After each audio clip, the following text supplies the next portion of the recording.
மேற்காசிய பிராந்தியத்தில் ஏதாவது ஒரு பதற்றம் வந்தால் போதும், ஒரு சேரை நகர்த்தினா கூட எண்ணெய் விலை அதிகரிக்குமா, அதனுடைய சாத்தியங்கள் என்னென்ன அப்படின்றத பற்றிலாம் நம்ம பேச வந்துடுவோம்.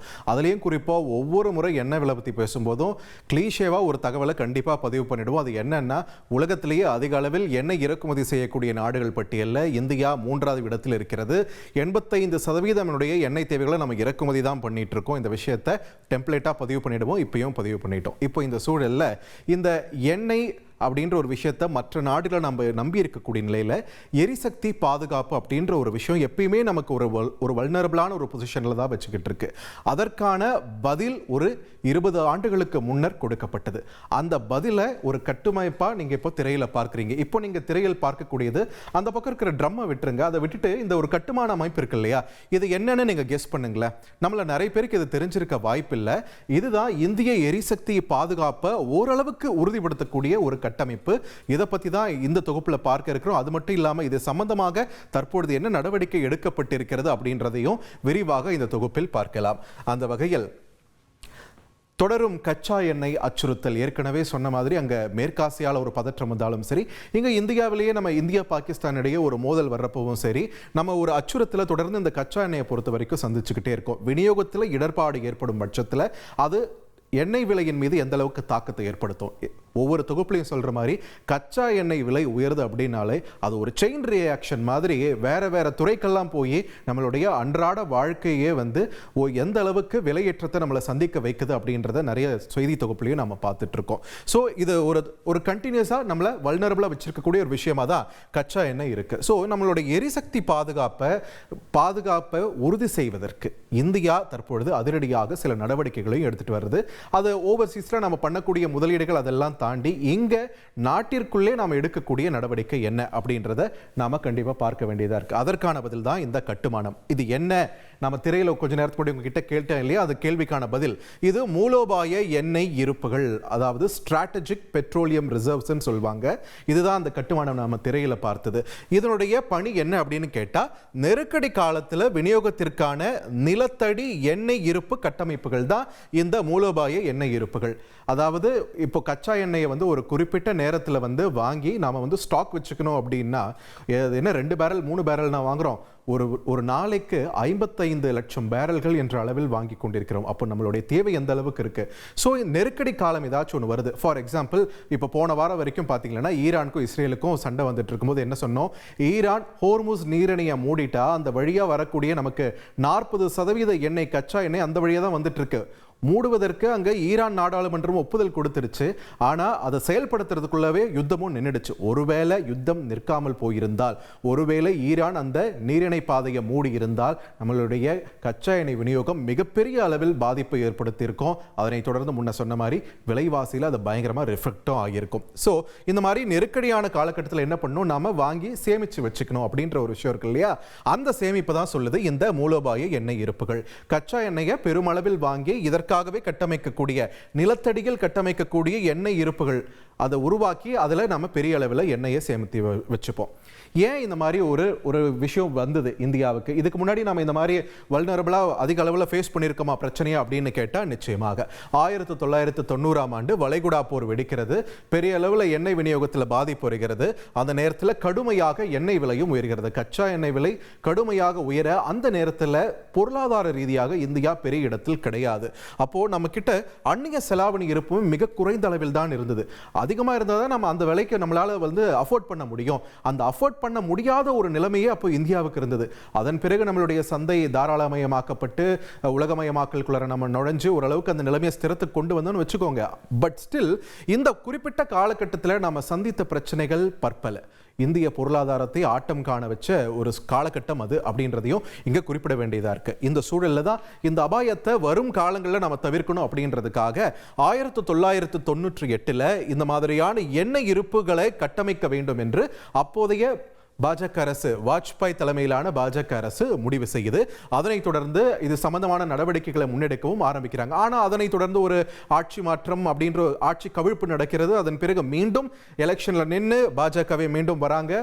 ஆட்சி முடியக்கூடிய இறுதி கட்டத்தில் இந்த 2004 கட்டத்தில் இதற்கான பணிகளை ஓரளவு வாஜ்பாய் அரசு செஞ்சு முடிச்சிடுறாங்க. அதன் பலனாகத்தான் இந்திய மூலோபாய எண்ணெய் இருப்பு நிறுவனம் துவக்கப்படுகிறது. எப்போ 2004 அந்த நிறுவனம் துவக்கப்பட்டு அதன் பிறகு இந்த இருப்புகள் இருக்கு இல்லையா, நிலத்தடியில் இருப்புகள் அமைப்பதற்கான ஃபீசிபிலிட்டி ரிப்போர்ட், இந்த ஆய்வறிக்கை, இந்த பணிகள்லாம் மேற்கொள்ளப்பட்டு இடம் தேர்வு செய்யப்பட்டு அங்கே கட்டமைப்புகள் ஒரு பெரிய பூமிக்கடியில் ஒரு மிகப்பெரிய ஒரு கண்டெய்னர் மாதிரியான ஒரு செட்டப் ஏற்பாடு பண்ணி அதில் வந்து கச்சா எண்ணெயை சேவ் பண்ணி வைக்கிறது தான் இதோடைய ஒரு சாராம்சம். ஸோ இந்த மாதிரி பணிகள்லாம் செஞ்சு முடிச்சு பாருங்க, 2004 ஆரம்பித்த ஒரு நிறுவனம் இதனுடைய பணிகளை முடிஞ்சு செயல்பாட்டிற்கு எப்போ வருது தெரியுமா?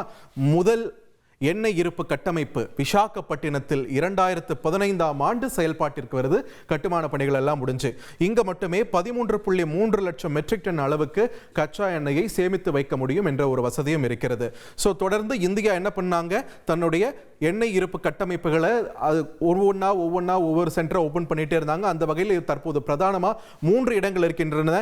முதலிடத்தில் விசாகப்பட்டினம் பார்த்துட்டோம். அடுத்தது கர்நாடக மாநிலம் மங்களூருவில் 2016 ஆண்டு முதல் செயல்பாட்டில் இருக்கக்கூடிய இந்த ஒரு எண்ணெய் இருப்பு கட்டமைப்பு இங்கே பார்த்தீங்கன்னா 15 லட்சம் மெட்ரிக் டன் அளவுக்கு கச்சா எண்ணெயை சேமித்து வைக்க முடியும் அப்படின்ற வசதியும் இருக்கிறது. அடுத்ததாக 3வது இடமும் பார்த்தீங்கன்னா கர்நாடகாவில் தான் படூர் என்ற பகுதியில் 2018ஆம் ஆண்டு செயல்பாட்டுக்கு வந்தது. 25 லட்சம் மெட்ரிக் டன் என்ற அளவுக்கு கச்சா எண்ணெயை அங்கு சேமித்து வைக்கக்கூடிய வசதி இருக்கிறது.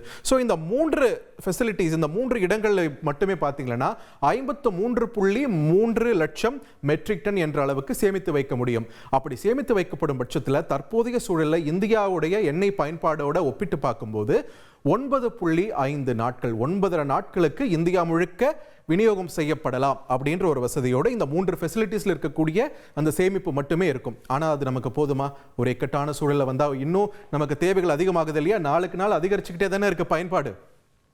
ஸோ 2ஆம் கட்டமாக எண்ணெய் இருப்பு கட்டமைப்புகளும் இனிஷியேட் பண்ணப்பட்டு அந்த பணிகள் எல்லாம் துவங்கி இருப்பதாக சொல்லப்படுகிறது. அந்த வகையில் ஒடிஷா மாநிலத்தில் இருக்கக்கூடிய சண்டிகோல் என்ற பகுதியில் 25 லட்சம் மெட்ரிக் டன் என்ற கெப்பாசிட்டி, அந்த கொள்ளளவு கொண்ட அந்த எண்ணெய் சேமிப்பு, அந்த இருப்பு கட்டமைப்பானது மேற்கொள்ளப்பட்டு வருகிறது. இங்க மட்டுமா அப்படின்னு கேட்டா, அதே கர்நாடகாவின் படூரிலேயே 2வது கட்டமாக 25 லட்சம் மெட்ரிக் டன் என்ற கொள்ளளவோட இன்னொரு சேமிப்பு இருப்பும், அந்த எண்ணெய் இருப்பு கட்டமைப்பும் மேற்கொள்ளப்பட்டு வருகிறது. அந்த பணிகளும் துவங்கப்பட்டிருக்கிறது. இன்னும் கொஞ்சம் வருஷம் ஆகும் இது செயல்பாட்டிற்கு வர. அப்படின்ற பட்சத்தில் இந்த 5 மட்டும் போதுமானு கேட்டா இல்லை, நமக்கு தேவைகள் அதிகரிக்கின்றன. ஃபியூச்சரையும் நம்ம கன்சிடர் பண்ணணும் அப்படின்றது இங்க விஷயம் இருக்கு. ஸோ இதனால என்ன பயன் அப்படின்ற ஒரு கேள்வியும் வருது இல்லையா? இவ்வளவு செலவு பண்றோம், ஒரு மெட்ரிக் டன் என்ற அளவுக்கு சேமிச்சு வைக்கவே 2500 கோடி ரூபாய் வரைக்கும் செலவு பண்றாங்களாம். இதனால என்ன பயன்னு பார்த்தீங்கன்னா, கடந்த 2020-21 இந்த கொரோனா காலகட்டத்தில் கச்சா எண்ணெயோட விளைவு மிகப்பெரிய அளவில் சரிஞ்சது. $19 ஒரு பேரலுக்கு. ஒரு பேரல் தான் 159 லிட்டர். ஓகேங்களா?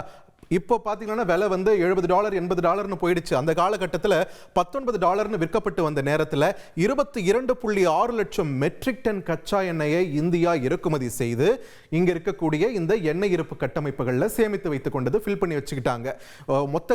மொத்த கொள்ளளவு எவ்வளோ பார்த்தோம்? 53.3 லட்சம் மெட்ரிக் டன். அதில் 22.6 லட்சம் மெட்ரிக் டன்னை இந்த குறைந்த விலையில் நம்ம வாங்கி சேமித்து வச்சுக்கிட்டதால் நமக்கு எவ்வளவு பலன்? $685 மில்லியன், அதாவது இந்திய மதிப்பில் அப்போதைய காலகட்டத்தில் 5000 கோடி, கிட்டத்தட்ட ரவுண்ட் அப் பண்ணா 5000 கோடி பிளஸ் என்ற அளவில் நாமளால சேமிக்க முடிஞ்சது இந்த எண்ணெய் இருப்பு கட்டமைப்பினால. ஸோ தற்பொழுது என்ன இந்தியா பிளான் பண்ணியிருக்காங்கன்னா, இந்த ஹோர்முஸ் நீரிணை மூடப்பட்டா பிரச்சனை வருமோ, நம்ம பயந்துகிட்டே இருக்க முடியாது ஒவ்வொரு முறையும். அதனால இந்த மாதிரியான நிலத்தடி எண்ணெய் இருப்பு கட்டமைப்புகளை இன்னும் புதுசாக உருவாக்கணும் அப்படின்ற பணிகள் தொடங்கப்பட்டிருக்கின்றன. புதிதாக 6 இடங்களில் இந்த மாதிரியான கட்டமைப்புகள் மேற்கொள்ளப்பட இருக்கின்றன. மங்களூருவிலே 2வது ஒரு கட்டமும் வரப்போறதா சொல்றாங்க. அது மட்டும் இல்லாமல் பைக்கனர், ராஜஸ்தானில் இருக்கக்கூடிய பைக்கனர் என்ற பகுதியிலுமே கூட ஒரு கட்டமைப்பு இது மாதிரி மேற்கொள்ள இருப்பதற்கான வாய்ப்பு இருப்பதாக சொல்லப்படுகிறது. அது மட்டும் இல்லாம இது சம்பந்தமாக இந்திய பொறியாளர் கழகத்திற்கு ஆய்வு செய்ய மத்திய அரசு தரப்பிலிருந்து அறிவுறுத்தலும் போயிட்டு இருக்கு. இது மாநில ரீதியாக ஒவ்வொரு பகுதிகளிலும் பிராந்தியத்திலையும் எங்கெங்கெல்லாம் இது அமைச்சா, இந்த கட்டமைப்புகள் அமைத்தா நமக்கு சாத்தியப்படும் அப்படின்ற ஒரு ஆய்வு மேற்கொள்ளப்படும். அதனைத் தொடர்ந்து ஒரு அறிக்கையானது மத்திய அரசுக்கு வழங்கப்பட எல்லாமே பொருந்தி வரணும். ஏதாவது பைப்லைன் அமைக்கிறதா இருக்கட்டும், இல்ல போர்ட் பக்கத்துல வந்து ஒரு நல்ல துறைமுகம் இருக்கிறதா இருக்கட்டும், இந்த மாதிரி நிறைய ஃபேக்டர்ஸ் இருக்கு. அதெல்லாம் வச்சு தான் இது டிசைட் பண்ணுவாங்க. அப்படி 6 இடங்கள் டிசைட் பண்ண இருக்கின்றன வரும் நாட்கள்ல. சோ இது இனிஷியேட் பண்ணி சில வருடங்கள் ஆகும். ஏற்கனவே சொன்ன மாதிரி ஒரு லாங் டர்ம் ப்ராசஸ், ஒரு நீண்ட கால திட்டம் இது.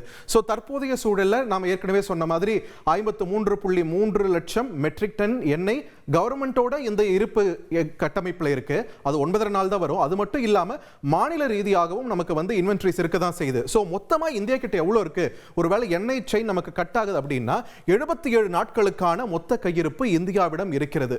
இப்போதைய பிளான் என்னன்னா இந்த 77 நாள் அப்படின்றத 90 நாட்களாக மாற்ற வேண்டும். 90 நாட்களுக்கான கையிருப்பு எப்பயுமே இந்தியாவுடைய இந்த எண்ணெய் பாதுகாப்பு, அதாவது எண்ணெய் இருப்பு கட்டமைப்புல இருக்க வேண்டும், சேமித்து வைக்க வேண்டும் அப்படின்ற ஒரு இடத்துக்கு இந்தியாவை மேம்படுத்த வேண்டும் அப்படின்றதா இந்த திட்டத்துடைய சாராம்சமாக இருக்கிறது. இது செயல்படுறதுக்கு ஏற்கனவே சொன்ன மாதிரி ஒரு 10 வருஷம் எடுத்துக்கிட்டாங்க இல்லையா? அதை விட இப்ப தொழில்நுட்பம் அதிகரிச்சிருக்கிறதுனால கொஞ்சம் சீக்கிரமாவே முடியும்னு சொல்றாங்க. அப்படி சொல்லக்கூடிய அந்த கட்டமைப்புகள் எல்லாம் அமலுக்கு வரும் பட்சத்தில் இது விரைவாக 90 நாட்கள் வரைக்குமே கூட நம்ம வந்து யாரையும் டிபெண்ட் பண்ணாமல் இருப்பதற்கான ஒரு கட்டமைப்பு தான் தற்பொழுது திட்டமிட்டப்பட்டு வருகிறது. ஸோ வரும் நாட்களில் இந்த மாதிரியான போர் சூழலோ இல்லை வேற ஏதேனோ ஒரு பிரச்சனை வருதுன்னாலுமே கூட இந்தியா அதை திடமாக அதை எதிர்த்து நிற்கவோ இல்லை நிலையாக இருக்கவோ தன்னுடைய சொந்த கால்களில் ஊன்றி நிற்கவோ ஒரு குறிப்பிட்ட காலத்தில் பிரச்சனை முடிகிற வரைக்கும் இந்த கட்டமைப்புகள் தான் நமக்கு கை கொடுக்க இருக்கின்றன, நம்மளுடைய எரிசக்தி பாதுகாப்பையும் உறுதிப்படுத்த இருக்கின்றன.